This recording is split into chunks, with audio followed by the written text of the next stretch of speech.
You see, this is one of them rare moments where your ass get a chance to be completely honest. What do you see right now? You see exactly and only what I choose to show you. That is illusion, Ivy. That is the lie that I tell your eyes. Making the magic happen in the moment. In that split second. But seeing behind it and knowing that it's all bullshit. Yeah, you on some bullshit. But I can shape it, I can shift it, I can make it as real as this room.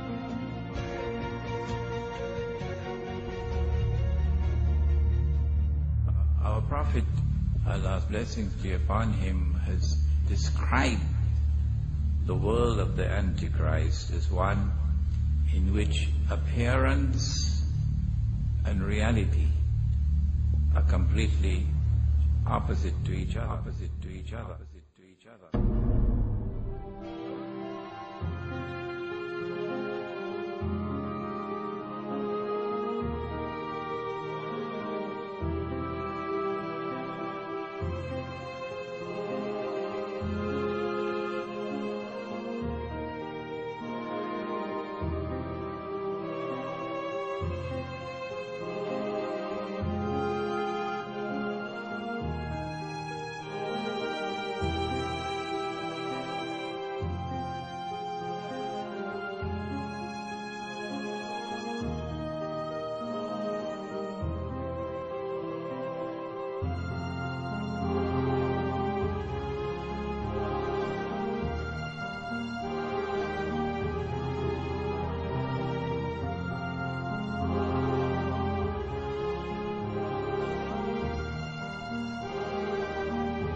Appearance and reality are always different from each other.